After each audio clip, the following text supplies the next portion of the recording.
이게 영어 제목으로는 뭐 위장된 은혜 이런 식으로 써 있는 것 같아요. 위장된 은혜. 그거보다 하나님 앞에서 울다 이게 너무 직접적으로 확 와닿는 제목인 것 같아요. 어떻게 괜찮으셨습니까? 표지가 다 다르네요. 집사님 건 또 다르네요. 그러게요. 이거 원래 갖고 계셨어요? 이 책을? 아니요, 저도 여기서 샀어요. 오, 5,200원에 잘 사셨네. 저는 2,700원이랄까요? 저도 중국에서 어디서 사셨어요? 알라딘에서 샀는데 이거는 온라인으로? 심판인데 그래서 이게 그래서 걔도 만 원인데 만 원. 그러면 원래 정가는 얼마인데요? 이거 9,300원에 샀어요. 아. 택배까지 그 14,000원. 14,000원? 그럼 잘 사셨네. 새 책을. 소가지는 없어. 없어요. 잘 없어. 근데 이렇게 표지가 3개 스타일인데도 계속 지금 출간되고 있다는 책은 아주 베스트셀러 중에 하나라고 보시면 될 것 같습니다. 사람들한테 많이 읽히니까 계속 출간돼요. 기독교 시장 그 서적 시장 자체가 작잖아요. 원래 도서 자체 시장이 작은데 거기에서 기독교 섹션 더 작은데 그런데도 계속 출간되는 거는 이게 이제 사람들한테 마음을 자꾸 이렇게 주는 책이라는 걸 알 수가 있고, 우리 7장까지 오늘은 이야기를 나누는데 이게 뭐 단락단락을 다 끊을 수가 없고 쭉 한 흐름으로 얘기해도 좋겠다 싶은 그런 얘기인 것 같습니다. 제가 여기 페이퍼에서 앞에 부분만 읽어볼게요. 1 끝 그리고 시작 여기 읽어보면 이분이 당한 상황을 조금 정리해봤어요. 20년간 결혼을 했대요. 결혼생활 22살인가에 결혼을 했다 그랬거든요. 그리고 사고 당했을 때가 40 초반인 것 같아요. 40대 초반. 그런 상황에 사고를 당했고 11년 차 결혼 11년 차에 첫 아기를 낳았어요. 그러니까 뭐 32살, 3살, 3살, 4살 뭐 이쯤이겠네. 33살쯤에 첫 아기를 낳았고 아내의 이름은 린다. 음악이고 가수 음악을 전공해서 가수로 활동하고 있고 여기저기 음악적인 일들을 하고 계시는 분. 4명의 아이를 출산을 했어요. 그런데 그때 차 타고 가다가 어머님, 그러니까 시어머니 그레이스랑 다이아나라고 하는 이제 4살짜리 어린 아이와 함께 이제 3명이 죽은 거죠. 린다, 그레이스, 다이아나 이렇게 3명이 죽었고 죽은 상황 기억나십니까? 그 인디안 마을에 선교하러 갔는데 선교하고 돌아가는 길에 그 인디안 마을에 사는 사람이 딴 데서 술 먹고 돌아오다가 음주운전, 과속운전을 해서 중앙선을 넘어와서 이 사람 차를 받은 거예요. 이 사람은 그 마을에 선교하러 갔다가 같이 교제하고 돌아가는 길이었고 그런데 그 마을 사람 중에 한 명이 술 먹고 들이받은 거죠. 그래서 3명이 죽었어요. 3명이. 그리고 남은 사람이 이제 캐서린이라는 8살 딸과 7살 데이비드 그리고 2살의 이제 존이 생존을 했고 생존하고 존이었나요? 존이었나? 이 골반 쪽에 그죠? 대퇴골이었나요? 대퇴골 골절로 그래도 회복은 다 된 것 같아요. 그것도 큰 사고인데 영구적 그 장애를 가진 건 아닌 것 같고 잘 회복이 된 것 같습니다. 이런 상황 너무 고통스러운 상황을 1장에서 나눠주고 이제 시작이 되고 있습니다. 네, 한번 나눠보시죠. 어떻게 2장부터 7장까지 한 번에 얘기 나눠도 좋을 것 같아요. 책 보시면서 이렇게 좀 함께 나누고 싶었던 부분이 있으면 자유롭게 나누셔도 괜찮겠습니다. 한 번에 얘기하셔도 되고 부분 자유롭게 하셔도 될 것 같습니다. 저는 제가 최근에 교통사고 겪었잖아요. 네. 지금도 이제 뭐 겉은 멀쩡해 보이는 항상 뼈가 이제 기형이 됐다고 진단을 받았어요. 그러니까 뭐 크게 기형이 아니라 각도가 억울한 할머니 들릴 것도 없다고 얘기 들었는데 되게 불편해요. 근데 이제 이거 이렇게 읽으면서 자꾸 이게 캡처가 되는 거예요. 이거랑 제가. 근데 이분도 그 보면은 뭐 조금만 늦게 출발했으면 뭐 어떻게 뭐 신호가 뭐 어쨌으면 계속 그 하잖아요. 근데 약간 캡처가 되더라고요. 이거 보고서 그래도 나는 이제 이렇게 누가 죽진 않았잖아. 예. 약간 그게 이제 위안이 되긴 하는데 이 이후에 그러니까 그 어떤 트라우마에 대해서는 크게 그러니까 계속 이렇게 살면서 겪긴 이렇게 올라오기는 하지만 크게 이제 그러니까 뭐 사고 났을 때 뭐 이 아이들이 왜 자잘한 것까지 다 기억을 한다는 그렇게 하면서 저도 이렇게 사고 나고 난 후에 애들한테 이제 물어봤거든요. 우리 다 자다가 눈 떠서 그냥 부딪힌 거라 뭐 그게 없어요. 트라우마고 뭐고 그냥 아프다 뭔 일이지냐 이거거든요. 나중에 사진 찍고 뭐 이제 부서진 거 보고 막 이러고서 이제 했는데 참 오래 갔겠다. 그 이제 뒷장까지 7장까지 읽었잖아요. 근데 우리 그러니까 그냥 이렇게 아까도 왜 이렇게 뭐 나눠서 얘기하기가 그렇다고 하는데 크고 작고 다 삶 속에서 일어나는 일인데 나라고 죽지 말라는 법 없고 되게 공감이 많이 되고 뭘 얘기를 뭘 더 하기가 네. 다 그냥 살면서 겪는 일이라 그랬던 것 같아요. 그런 생각 좀 하십니까? 지금 이제 권사님 얘기하신 것처럼 만약 그랬더라면 그러니까 이런 상황 생각들 조금 확장해서 그죠? 근데 이것뿐만이 아니라 이제 뭐 사고뿐만 아니라 내 생활 속에서 뭔 일이 일어났을 때도 어떤 그 이제 겪을 때는 그냥 막 정신없어 그냥 막 부딪히고 지나가는데 지나가고 나서 늘 그런 생각이 드는 것 같아요. 그때 조금 이렇게 했더라면. 근데 그 상황에서도 이제 내가 어쩔 수 없이 이렇게 겪은 거잖아요. 후회한들 다음에 다시 같은 상황이었을 때 조심해야지라는 생각을 하는데 제가 운전하다 보면 안 되더라고요. 내가 이렇게 겪었는데도 불구하고 상황이 급하면 또 막 과속하게 되고 똑같아요. 그래서 아휴 어쩔 수 없이 사람이구나. 그게 많은 것 같아요. 저는 나에게 이런 일이 닥쳤다면 내가 죽는 사람이 되고 싶다. 이런 생각은 있어요. 네. 남은 사람 모습 너무 맞아요. 힘들다. 네. 차라리 죽는 사람이 되는 편이 쉽겠다라는 맞아요. 생각은 항상 네. 있는 것 같아요. 남겨진 사람이 굉장히 스타일이 고통스럽죠. 얼마나 네. 자살자 가정에 남겨진 사람들이 그렇게 피폐해진다잖아요. 자살한 사람은 자기 고통 때문에 죽은 거지만 그 가족들은 남겨진 가족들은 그때부터 또 고통이 죽음이 새로운 비극이 시작이 되는 거예요. 남겨진다는 게 사실은 너무 어려운 일인 것 저 같아요. 그런 분 봤어요. 그러니까 어떤 그 모임에서 이제 아들이 코로나 때 본인은 코로나 약 부작용이라고 그래서 한강에서 뭐 이렇게 떨어져서 자살을 했대요. 근데 정말 방청문 다 받고 맨날 울고 짜고 한 달이 넘게 그러시더라고요. 근데 한 1년쯤 지나서 어떻게 이제 우연히 또 보게 됐는데 많이 회복이 되셨더라고요. 근데 주변에서 이제 어떤 그 치유 모임 이런 데 계속 가입해서 계속 이제 하고 하니까 근데 다행이네요. 처음 봤을 때는 너무 그 같이 보게 내가 너무 불편하고 힘든 거예요.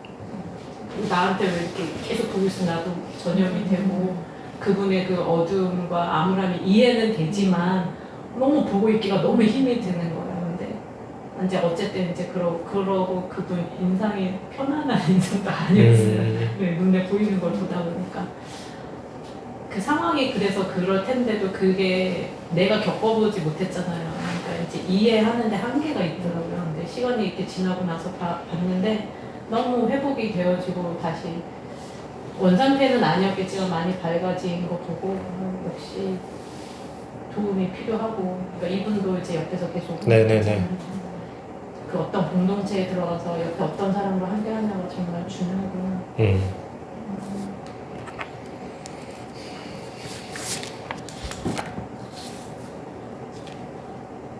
저는 최근에 한 달 됐나? 그때 모임 왔을 때도 되게 힘들었던 날, 그날 엄마가 수술하는 날이었거든요. 네. 같이 부모님 모시고 친척 식구들 여행을 이제 갔는데 거기서 엄마가 몸이 그렇게 내가 생각했던 것보다 그렇게 약할 줄 몰랐어요. 그래서 일정이 언니가 다 짰는데 이제 좀 무리가 되셨었나 봐요. 둘째 날 저랑 언니 뭐 친구랑 저희 남편 약간 애들 보느라고 정신이 하나 없던 상황이었고 엄마 여기 잠깐만 있어 했는데 이제 언니 같이 가야 돼, 오세요 내가 그때 엄마 이름 부르지 말았어야 했는데 그거에 이제 몸이 확 놀라시면서 돌아서는 순간 이제 넘어지시는 거예요. 그 호텔에서. 근데 이제 제가 그걸 봤어요. 아무래도 이상해가지고 가봤더니 이제 제가 거의 비명을 지르면서 엄마한테 달려갔는데 어머니가 이제 거의 본 거예요. 유일하게 저만. 아직도 그게 트라우마처럼였어요. 너무 안 좋게 넘어지셔가지고 이 쇄골이랑 어깨가 이렇게 막 너무 고통스러워하셨는데 이제 그래서 막 거기서 막 119 부르고 난리가 났어요. 어깨를 그래가지고 막 제가 막 병원도 알아보고 막 그때 한참 대학병원 막 저기 진료 안 돼. 그래서 엄마 병원에서 가까운 대학병원은 이미 진료가 거의 진료 보려면 한 달을 기다려야 된대요. 그래서 아유. 이제 가까운 어떤 사전책으로 그나마 종합병원으로 그냥 여기서 해주신다고 해가지고 수술을 바로 하셨어요. 그래서 그 이후로 이 책을 읽으니까 맞아 그랬더라면 언니가 일정을 조금만 좀 여유 있게 하면 얼마나 좋았을까.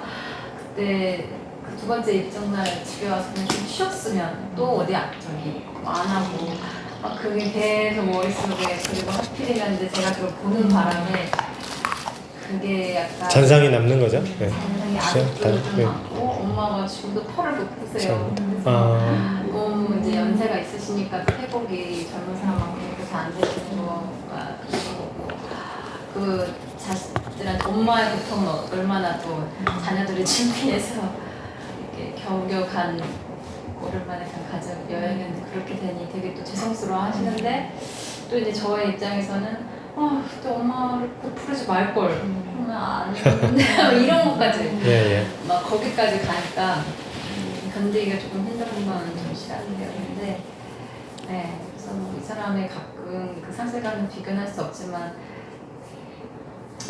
네, 좀 그런 생긴 안타까움이 아직까지도 좀 네.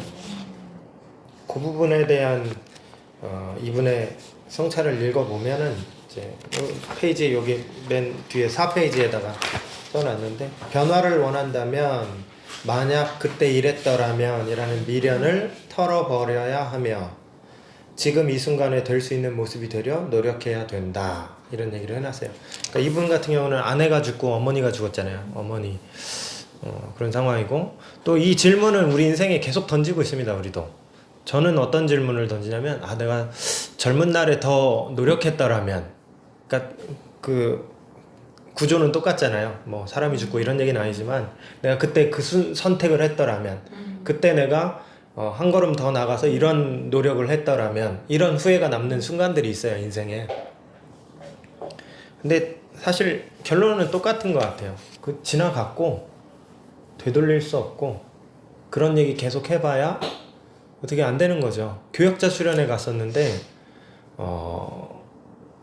이렇게 권유해서 다 같이 그 보트를 탔어요. 교역자 수련회 예전 우리 교회 말고 보트를 탔는데 그 제트 보트 뭐 이런 건데 뭐 이렇게 막 하잖아요. 바나나 보트. 네, 바나나 보트는 아니었고 제트 보트라고 해서 좀 보트가 큰데 파도를 계속 타고 굉장히 빨리 달리는 그래서 이렇게 들썩들썩하면서 되게 재밌는 보트거든요. 그전 교역자 수련회 때에서도 목사님들 가서 그걸 타서 되게 즐겁게 보냈던 걸 기억을 해서 같이 그거 탑시다 해서 그 교회에서 그걸 탔는데 담임 목사님 사모님 두 분만 앉으셨어요. 근데 한 라인에 4명까지 앉을 수 있어요. 더 앉을 수도 있을지 몰라요. 4명이 딱 앉을 수 있고 그다음 근데 담임 목사님 옆에 앉기도 뭐하고 사모님 옆에 앉기도 뭐하고 그래서 두 분이 앞에 앉으시고 이제 다른 부목사님들 뭐 이렇게 다른 교역자들 뒤쪽에 앉았는데 재밌게 해주려고 이렇게 하는 거예요. 이게 날라갔으니까 사모님이 그러니까 날라갔다기보다 뼈가 으스러졌는데 3조각으로 으스러지셨어요. 이렇게 하면서 여기에 탁 친 거예요. 네. 그래서 이분은 재밌게 해주려고 그때 이제 제주도였는데 이제 두 분은 그날 오후 비행기로 타고 올라가셨고 제주 병원에서 사진 찍고 뭐 하니까 이제 여기서 여기서 수술도 할 수 있지만 결국 올라가서 하는 게 낫겠다 싶어서 그 여행이 그냥 끝난 거죠. 교육자 수련회. 남은 부목사님들끼리 좀 하루 더 원래 일정대로 있기로 해서 했지만 이미 뭐 그런 분위기였고 그러니까 만약 그때 부목사님들이 여기 가운데 탔더라면 만약 그걸 그렇게 하지 않았더라면 안 타신다 그랬어요. 그런데 이거 재밌더라고. 이렇게 좀 같이 타셨으면 좋겠습니다 했고, 만약 그랬더라면, 만약 다 부질없어요. 지나간 일이고, 예. 또 겪어내야 되는 일이 돼버린 거고. 그래서 우리 뭐 사고도 그렇지만 우리 인생의 선택이나 뭐 지나온 과정들이 지나온 거죠. 그리고 그게 사실은 오늘의 나를 만들었고, 그게 잘못된 일이었든지 좋은 일이었든지 그게 결국 나를 빚어서 지금의 모습으로 만든 거잖아요. 그래서 만약 뭐뭐라면 이라는 미련을 털어야 될 것 같아요. 그리고 오늘의 이 순간에 될 수 있는 모습이 되려 노력해야 된다. 그래서 그런 가정을 이제 우리가 그만해야 된다. 그런 생각이 듭니다. 저는 이 책을 읽으면서 세월호가 생각이 났었어요, 사실은. 저는 그때 되게 힘들었었거든요. 세월호 때 계속 입술을 들면은 다 걔네들이 고등학생 아이들이잖아요. 그렇죠. 그 부모, 그 자식을 잃은, 제가 딱 아이들이 어렸을 때여서 내 자식이 고등학생인데 얘네들이 어디 여행 가다가 이렇게 있을 거라고 생각을 하니까 너무 안타까워서 그때가 되게 힘들었었던 것 같아요. 근데 이제 여기에 보면은 이 사람이 자기의 그 사연들이 알려지면서 유명이 돼서 사람들은 위로하고자 편지도 보내고 막 이러는데 오히려 그 유명세로 인해서 자기의 슬픔에 묻힌다라고 나와 있거든요. 그러니까 저희는 그냥 그때의 세월호 그 사람들의 참 안타깝다, 마음이 아프다 그랬을지 모르지만 그분들은 평생 안고 자식이 이런 거에 대한 평생 안고 가야 될 상황들이고 어쩌면 아직도 원인을 모르는 상태로 그냥 묻혀서 가는 상황들이 발생을 한 거잖아요. 저는 이제 그때 저희 조카도 딱 고학년이었어서 사실은 그 배를 같이 타려고 그랬었대요. 수련회를 가려고. 근데 이미 마감이 되는 바람에 비행기를 어쩔 수 없이 비용을 더 내고 비행기를 탔다고 그러더라고요. 그 학교만. 그랬는데 오히려 그게 그래서 걔네는 제주도 가서 그 상황을 들었다라고 하더라고요. 그래서 저희 언니가 그 배 탔으면 정말로 큰일 날 뻔했어. 그 얘기를 해주더라고요. 그래서 저는 이 상실감이 그분들에게 있어서는 너무 힘든 상실감인데 그런 유명세와 함께 그 사람들의 아픔도 붙였고 오히려 또 이제 또 정치적으로도 이게 같이 이거를 어쨌든 묻어버려야 되잖아요. 그러니까 정치적으로도 이용을 당하면서 어쨌든 너무 왜곡되는 이 사람들을 엉뚱하게 몰아가는 상황들이 발생해서 이 사람들도 억울한 상황까지 같이 당해야 되는 그 상황들이 되게 힘들었을 거라는 생각들이 더 드는 거예요. 저도 사실은 그런 상황들이 같이 이렇게 보면서 너무 안타깝기도 하고 되게 마음이 힘들었거든요. 그때. 그래서 막 정말 우울증이 왔었던 것 같아요. 그때 상황 속에서. 근데 그래서 한 4월 정도 되면 이게 4월 10일이나 일어나는 거니까 4월 15일가 그래서 그 4월 달이 되면 되게 몸이 힘들어요. 저는 사실은 그냥 제가 겪은 일이 아닌데 되게 심적으로 힘들다 싶으면 딱 그 상황이 되더라고요. 그래서 내가 겪은 일이 아닌데도 이렇게 힘들면 그 사람들은 그 부모들은 얼마나 힘들까. 그런 상실이 내가 겪지 않은 상실인데도 불구하고 이렇게 힘들 정도면 그런 큰 상황들의 상실을 겪고 정말 내 자식이 죽었는데 원인도 모르는 그 상황 속에서 그 사람들을 또 묻고 가야 되는 그 상황이 발생을 하면 또 얼마나 힘들까. 그 상황들이 이렇게 같이 오버랩이 좀 되더라고요. 그래서 너무 그 사람들에 대한 아픔이나 그런 것들에 대해서 알아보지는 않고 오히려 그냥 막 이렇게 들끓었다가 그냥 조용히 그냥 사라져버리는 그렇게 돼버리는 것 같아서 그런 것들이 되게 안타까웠어요. 저희 나라는 누가 그러더라고요. 각자 고생해야 된다고. 사고가 나면 나라에서 지켜주지 않는다고. 그게 세월호 때 증명이 돼서. 네.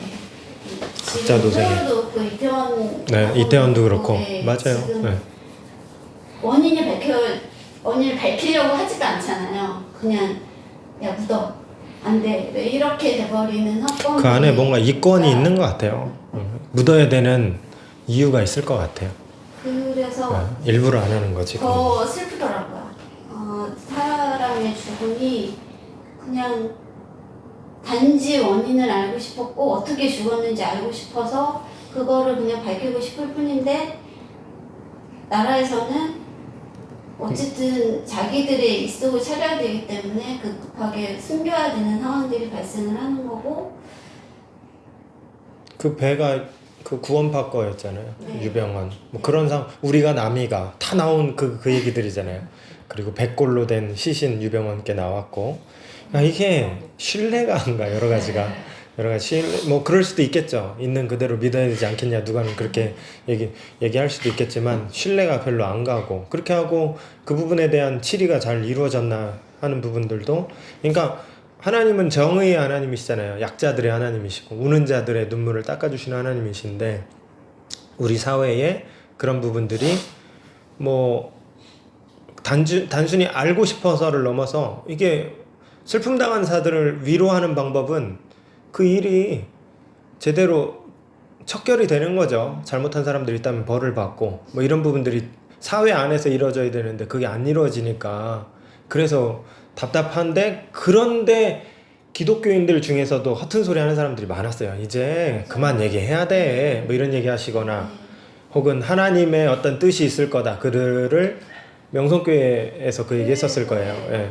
하나님의 뜻이 있어서 그들을 수장시키셨고 그들을 통해서 우리에게 하시고자 하는 어떤 메시지가 있을 거다. 뭐 이런 얘기들이라든지 그런 거죠. 그러니까 교회가 말 잘해야 돼요. 말 잘해야 되고 같이 울어주는 거 이상으로 특별히 어떤 말들을 하는 게 의미도 없고 도움도 안 되고 또 말 괜히 뭐 가르친다는 입장으로 뭐 이렇게 자꾸 뜻을 운운하고 하는 것 자체가 오히려 2차 피해 상처를 줄 수 있는 그런 게 될 수 있다 싶습니다. 예, 다른 분들도 저는 예. 6당 예. 6장에서 그 122페이지에 읽으면서 이 사람은 어떻게 이 3대가 죽는 이 죽음을 어떻게 극복해 나간 거지, 어떻게 이거를 성장의 발판으로 삼을 수 있다는 거에 대해서 계속 우리 사람 자체에 대해서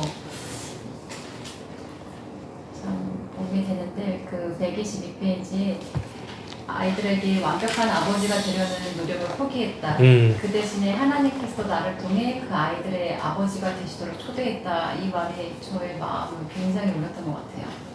눈을 떠보니까 아이들을 같이 이제 양육한 그 파트너가 이제 없고 자기 홀로 이제 3명의 너무 어린 자녀들을 혼자 양육을 해야 되는데 혼자 힘으로 양육을 다 해야겠다는 생각으로 키웠다면 아마 불가능했지 않았을까. 그리고 한 줄도 아니고 3이나 되는 이 자녀를 혼자 이렇게 아버지로서도 역할을 해야 되고 또 엄마가 엄마가 없으니 엄마의 역할도 어쨌든 이제 해줘야 되는 그런 상황들이 있을 텐데 이제 이런 고통 속에서 이 하나님께서 나를 통해 그 아이들의 아버지가 되시도록 초대했다는 게 그런 이 마인드 자체가 굉장히 좀 이렇게 탁 cis던 것 같아요. 나는 그런 생각은 그게 내가 해야지 생각했는데 이 사람은 그 고통을 겪고 나가면서 그 고통 속에서 하나님이 일하시도록 자기의 그 삶을 완전히 이제 열어놓고 모든 가능성과 모든 도움의 요청들까지 다 열어놓고 했다라는 걸 보면서 좀 관점의 전환이 있었던 것 같습니다. 네. 하나님이 하시도록 했다. 나는 내가 좋은 아빠가 되는 것을 그러니까 포기했다. 교수로서 읽어야 되는 부담감을 갖는 모든 책을 읽으려는 시도를 포기했다. 뭐 이런 얘기도 나오고. 어떻게 하는 걸까요? 교수는 책을 읽어야 되고 논문을 써야 되는데 거기에 대해서 압박감이 있을 거 아니에요. 책을 계속 읽어야 되는데 수없이 읽어야 되는데 거기에 대해서 목표량이 있을 거고 그거에서 좀 벗어나기 시작을 했다 이 말이고 아이들에 대해서는 좋은 아빠 되려는 걸 포기했다. 는 구체적으로 우리가 어떻게 이뤄가야 되는 건가? 예. 그러니까 그런 거 제가 그냥 상상해 보자면 완벽한 가정에 대한 우리가 청사진이 있잖아요. 매일 뭐 큐티하고 아이들 공부 어느 시간 이상까지 채우고 그 다음에 우리가 좋은 가정 아이들을 성취력 높은 아이들로 길러내고 싶어하는 어떤 그 목표 이런 것들에 대한 기대를 좀 낮췄다. 그리고 현재 주신 거에 대해서 감사하면서 좀 그러지 않았을까 그런 얘기지 않을까 싶어요. 포기했다는 게 그러니까 애들한테 그 전에 엄마 있었을 때 되던 시스템을 그대로 요구하지 않기 시작을 했다는 거죠. 그리고 당장에 그냥 되는 거 위주로 해서 하고 그 하나님이 아버지가 되시도록 허락했다라는 게 하나님이 빨래 돌려주진 않으셔요. 당장에 밥 차려주는 건 내가 해야 되고 빨래 돌려야 되고 방 청소기 밀어야 되고 그러면서 교수로서 책도 읽어야 되고 애들 페이퍼도 다 점수 내줘야 되고 그러니까 현실의 업무는 2배가 됐어요. 그러니까 그걸 하나님이 아버지가 되시도록 했다라는 게 그 업무를 줄여주진 않거든요. 그러니까 욕심을 내려놓고 아이들에 대한 기대를 내려놓고 그냥 주신 거에 대해서 만족하고 감사하고 할 수 있는 일을 하기로 기대를 낮췄다. 이런 얘기지 않을까 싶어요. 우리가 아이들 양육을 잘 시키려고 자꾸만 이렇게 푸시하는 것들이 있는데 그게 오히려 애들한테 부담을 많이 줄 수도 있고 그런 생각도 들고 그걸 하지 말라고 하면 애들이 또 너무 시대에 동떨어지고 아무것도 안 하고 맨날 매미만 잡으러 다닐까 봐 그런 게 걱정인 거잖아요 우리는. 예, 그러니까 애들 다 벌써 저쪽 애들은 다 영어 유치원 다닌대 뭐 이런 시대잖아요. 그런데 우리 애들만 동떨어지는 것 같으니까 모르겠어요. 현실의 업무는 오히려 쉬운 것 같아요. 빨래하고 설거지하고 밥하고 이런 건 오히려 쉬워요. 내가 움직이면 되니까. 근데 저는 아이들의 양육이 진짜 어렵다고 생각해요. 그러면서 이 책을 읽으면서 오늘 아침에 이제 큐티했던 것들 막 하는 게 그 바리새인들의 의보다 너희가 나아야 하나님의 천국을 알 수 있다. 그 내용을 가지고 이제 목사님이 큐티하시는 걸 했는데 하나님 우리를 재창조하심으로 선한 의가 드러나는 거지 나의 노력으로 내가 이렇게 하려고 나의 의지로는 선한 일을 할 수가 없다는 거예요. 선한 동기도 가질 수가 없고 인간이기 때문에. 그래서 예수 그리스도의 구속의 사건으로 우리가 본질이 바뀐다는 거예요. 그래서 저는 그렇게 이해를 했거든요. 재창조 하나님을 내가 초대한다면 내가 하나님의 예수 그리스도가 내 안에 오셔서 내가 나는 고쳤을 수가 없어요. 그냥 새로워져야 돼. 아예 바뀌어야 돼. 이렇게 생각을 했어요. 그러면서 저희가 이제 애들 셋을 키울 때 항상 남편이랑 하는 게 그런 빨래나 이런 거는 요즘은 세탁기가 하고 뭐 개는 건 좀 기계 나오면 좋겠다 뭐 이런 이야기를 하는데 아이들에게 한 명 한 명 맞춰서 그 아이들 성향대로 사랑을 주고 이렇게 내가 아는 진리를 깨닫게 한다는 게 그게 참 말도 안 되게 어렵다. 그리고 이제 나의 인격을 드러내지 않고 하나님의 인격을 드러내는 것 그것에 있어서는 진짜 재창조가 돼야 되겠다. 새롭게 하나님이 정말 초대해야 되겠다. 이런 생각을 하거든요. 그래서 그 글을 보면서 이 사람이 느꼈던 게 이건가 보다. 나는 할 수 없으니까 정말 하나님이 해주세요라는 뜻 자체가 나는 화가 나거든요. 나는 소리를 지르고 나는 막 재촉하고 어떨 때 보면 내가 이 아이를 진짜 이게 정서적 학대인가 막 치카해. 막 시간을 맞추려고 빨리 이걸 몰아넣는 거가 이 아이에게 얼마나 이게 막 그 순간에 정서적 학대가 아니라 나는 학대잖아. 저는 오늘 아침에 나도 학대잖아. 내가 그렇게 몰린다고 생각했을 때 네. 어제도 싸웠는데. 윤주야 일어나라. 윤호가 이렇게 누워있잖아. 내가 너무했나? 얘가 발작을 하면서 이러는데 뭐지? 안아주려고 하는데 막 이렇게 막 네. 야 미안하다. 너 요새 아빠가 많이 눌러온나? 이렇게 내가 좀 많이 뭔가에 쫓기는구나. 이렇게 잡을 때. 근데 얘가 이런 애가 아니에요. 얘는 굉장히 자유로운 애거든요. 그래서 안 일어나고 막 이렇게 버티고 막 이렇게 하는 애인데 아버지 막 이럴 것 같은 느낌. 죄송해요 잘못했어요 막 이럴 것 같은 느낌. 그래서 미안하다. 아빠가 부족하다 생각을 하지. 그런 거에서 되게 적상 들어가는 게 너무 와닿았어.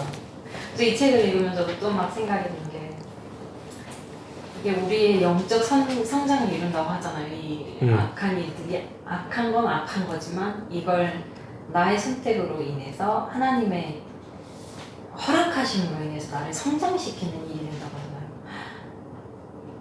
성장하고 싶지 않다. 이런 상실이라면 뭐 그런 생각도 들고 약간 협박처럼 느껴진다고 해야 되나요? 너 이런 상실이 있기 전에 먼저 잘해야지 뭐 이런 생각이 하나님 앞에서 내가 먼저 영적 성장을 이루고 싶다 이렇게까지 나아가고 싶지 않다 막 이런 생각도 들고 네. 우리가 애들한테 막 협박하잖아요. 하나 둘 셋 뭐 TV 못 봐? 뭐 하나 둘 셋 뭐 용돈 없어? 뭐 약간 그런 식으로도 막 느껴졌어요. 그래서 참 이 사람이 이렇게까지 나아갈 수 있다는 게 나는 생각만으로도 나아가고 싶지 않다 이렇게 되는데 이 사람이 여기까지 나아가서 이 책을 되게 책이 담담한 거예요. 약간 막 감정을 큰 일을 겪고 치는 되게 되게 분석적으로 잘 써놨어. 자기 감정을 객관적으로. 땅끝의 아이들은 읽으면서도 막 힘들었는데 격동. 나를 막 이렇게 해줬는데 근데 어떻게 보면 거기 상실도 만만치 않아요. 거기 그런데 그 사람은 은혜로 막 이렇게 막 그러니까 진짜 성향이 다른 거예요. 이 사람은 너무 깊은 그 늪 속으로 빠진 거예요. 이 사람은 막 억누른 게 막 늪 속에 빠져서 이게 왜 일어난 거고 하나님은 어디 계신 거고 막 이런 고민 속에서 이런 책에 지금 한 건데 그 사람은 막 이렇게 무슨 구름 위에 계속 있는 사람 같은 느낌? 이분은 작가이기 때문에 교수님이고 자기의 감정을 이렇게 세하게 직접 하고 이제 해놓을 수 있고 저는 이거 이렇게 읽으면서 그러니까 되게 담담하게 이제 했는데 이분은 그만한 역량이 되고 또 미국은 우리랑 다르잖아요. 뭐 이렇게 베이비시터도 이제 뭐 고용할 수 있고 이제 이런 보면 뭔가 이제 주변에 이런저런 것도 활용을 했을 거고 근데 만약에 내가 이 사람 입장에서 이렇게 하면 그 이제 그 아까도 뭐 그러니까 아이들을 이렇게 했던 걸 하나님을 초대해서 이렇게 해야겠다 그런 거 전 읽으면서 이분이 육체적으로도 시간적으로도 굉장히 쫓겼겠구나 상황이 그렇게 할 수 그러니까 내려놓음이라는 그 말이 아마 이런 때 사용이 되어지는 생각이 들어서 상황을 생각하면 이분은 자신의 이제 그런 거 다 이렇게 할 수 있었겠죠. 내가 만약 이랬다면 나는 단어도 짧고 내가 이 책을 쓴다 그러면 몇 장으로 끝나겠지. 이분은 그만한 해박한 지식이 되니까 근데 이분 이해하는데 그게 되더라고요. 근데 이렇게 저는 그러니까 이분은 이렇게 해서 이렇게 깊이 들어가시잖아요. 근데 나는 되게 좀 안타까운 게 저도 이렇게 애들 그러니까 이렇게 좀 키우던 시간이 저는 조금 지났잖아요.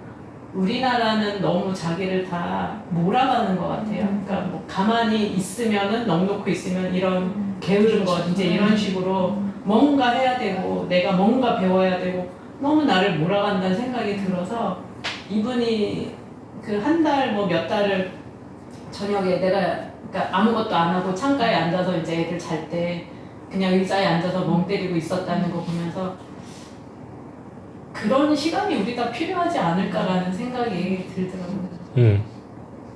그 저는 이렇게 큰일 막 이제 이렇게 이러진 않지만 집에서 저는 정말 멍 때리고 앉아 있는 게 제 일이거든요. 근데 그걸 하고 싶은데 나는 특별히 하는 일도 없는데 그것도 못 하는 거예요. 빨래도 맨날 쌓아놓고 해서 도대체 내가 왜 바쁘지? 아무 생각을 해도 왜 바쁜지를 모르겠는 거예요.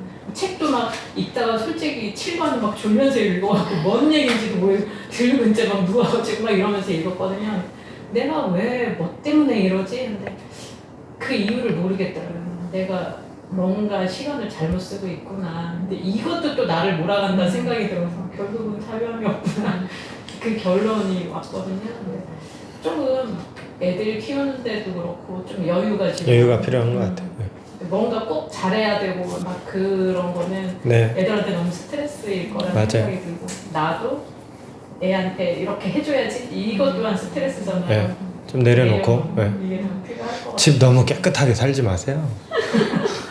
일하려면 너무 바쁘고 힘들고 끝없이 더러워지는 집 그잖아요. 내가 치워야 되는데요. 그러니까 그거를 남편이 그러거든요. 괜찮아. 그냥 이대로 살아도 괜찮아라고 하는데 결국엔 제가 해야 되거든요. 결국엔 제가 해야 되는데 그거 미루나 지금 하나 똑같기 때문에 그냥 지금 해서 없애고 싶은 거죠. 눈앞에 거슬리니까 그렇게 되는 거죠. 하여튼 요지는 너무 바쁜 거가 우리가 좀 어떤 집안 수준을 이 정도는 유지하고 있어야 된다는 기준을 갖고 있었을 때 계속 일해야 된다는 거잖아요. 일해야 된다는 거. 그러니까 그걸 조금 내려놓고 또 가족들도 같이 저희 어제 윤호가 밥 했어요. 윤호가 밥 해놔. 하고 다 알려준 적이 있었어서 밥솥에다가 밥을 하나. 예. 어차피 밥솥이 하는 건데 쌀 씻고 근데 보니까 바닥에 쌀 뭐 한 20개 정도는 떨어져 있어요. 쌀이. 그래서 그런 거는 다 허용해 줘야지. 그 설거지 그러니까 애들한테 시켜요. 저는 계속 시키고 어제 윤호가 오기 전에 아빠 저기 상추랑 깻잎도 다 씻어놔. 언젠가는 윤주가 깻잎을 씻는다고 다 부셔놓은 적이 있어요. 근데 그런 과정이 지나가니까 애들도 배우고 할 수 있잖아요. 그러니까 그렇게 해서 같이 집안일을 다 엄마가 하는 게 아니라 아빠가 하는 게 아니라 저도 이제 아내가 올해부터 일을 시작을 해서 일을 하고 있거든요. 일을 하게 되면서 어쩔 수 없이 제가 밥을 해야 되고 하면서 저도 근데 주간에 일을 하니까 퇴근을 하면 저는 당연히 저한테 휴식 시간이 주어지는 게 당연한 거였어요. 아내는 일을 하고 집안일을. 근데 아내도 바깥 일을 하니까 저도 같이 집안일을 해야 되는 게 당연한 게 되잖아요. 처음에는 이제 쉽지 않은데 지금은 이제 어느 정도 이제 맞춰가고 있고 밥도 해주고 또 저만으로도 어려우니까 제가 퇴근 시간이 있고 그때 장 봐서 애들을 헤매기려면 언제 먹는 거예요 도대체. 그러니까 애들한테 미리 할 수 있는 밥은 누구나 할 수 있잖아요. 버튼만 누르면 되는데 씻고 그래서 그런 걸 시키는데 돼요. 네. 근데 한두 번만 차고 하면 되죠. 한두 번만 차고 처음에 저랑 이렇게 알려주는데 잘 씻어서 거의 눈금이 다 있잖아요. 잘 씻어서 무리 없이 이렇게 하면 되지 하면서 올려놨더라고요. 물을 넣어야 돼. 네, 물을 넣어야 돼. 근데 알려주면 두 번째, 세 번째부터는 똑같잖아요. 다 학습인데. 그러니까 할 수 있단 말이죠. 네, 할 수 있습니다. 수건이 수건기는 잘. 설거지도 되는데 칼만 하지 말라 그래요. 칼은 미리 해놓고 가든지 이렇게 칼은 따로 빼놔라 이렇게 칼만 하지 말라. 아이고 시간이 많이 됐습니다. 이거 읽겠습니다 이제.